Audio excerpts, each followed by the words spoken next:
What if discipline could make you so relentless? People think you are insane.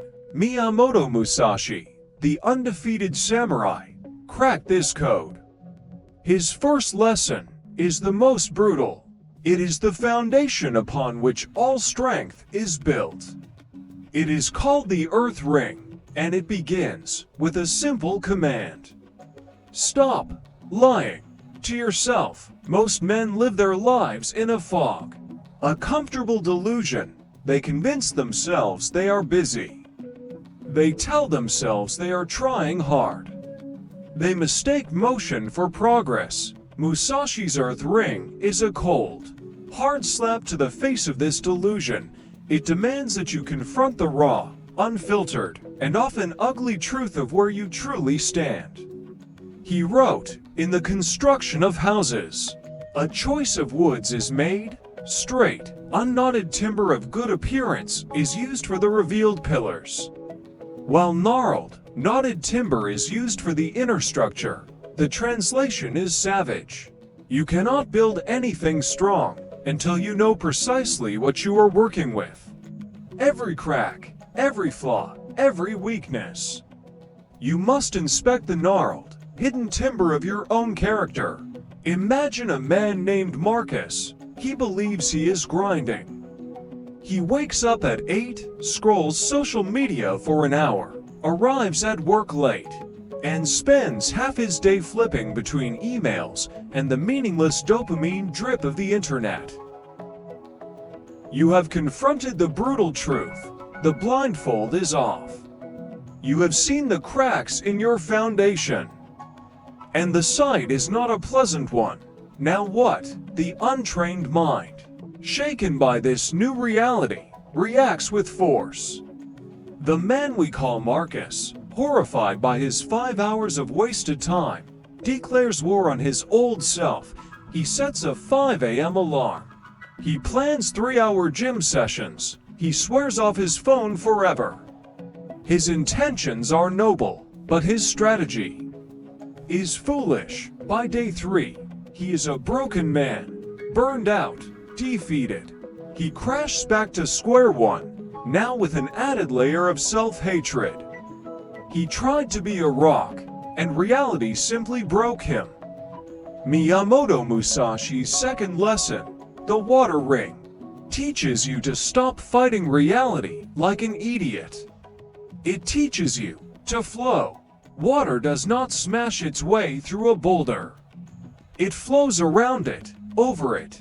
It finds the path of least resistance, not out of weakness, but out of intelligence. Over years, that gentle flow carves canyons from solid stone, Musashi said. Water adopts the shape of its receptacle. This is not a philosophy of softness. It is a philosophy of smart, relentless persistence. Marcus, saved by this wisdom, abandoned his war.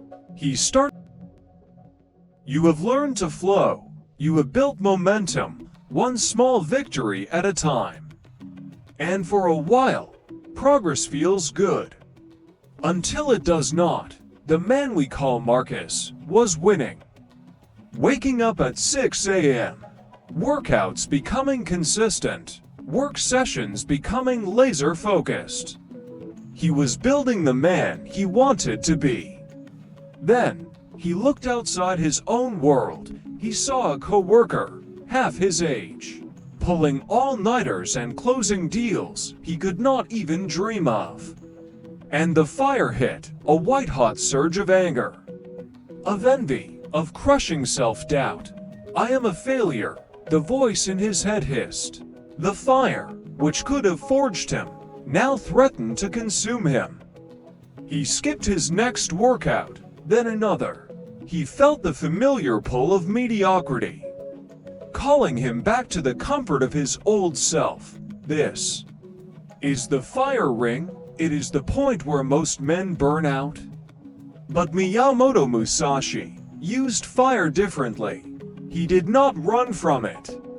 He did not let it consume him. He aimed it.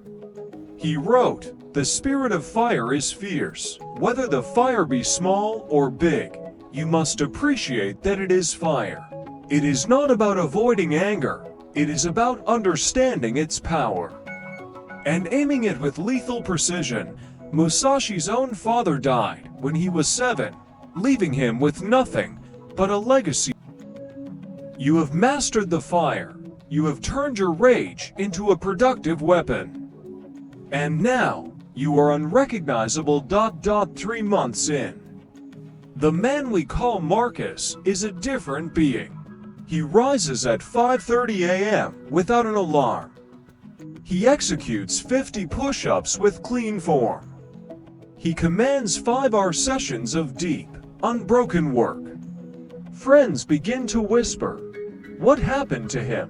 What's wrong with him? He has achieved victory." And it is at the peak of this victory that the most dangerous enemy appears. It does not roar like a fire. It does not hit like a rock. It whispers like the wind.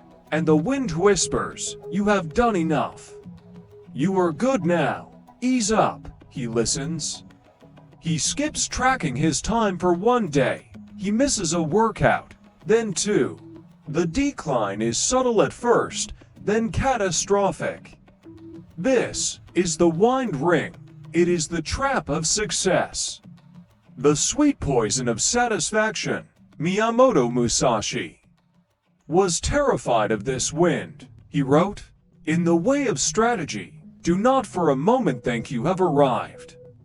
At 50 years old, after 60 undefeated duels against the greatest swordsman in Japan, he still called himself a student.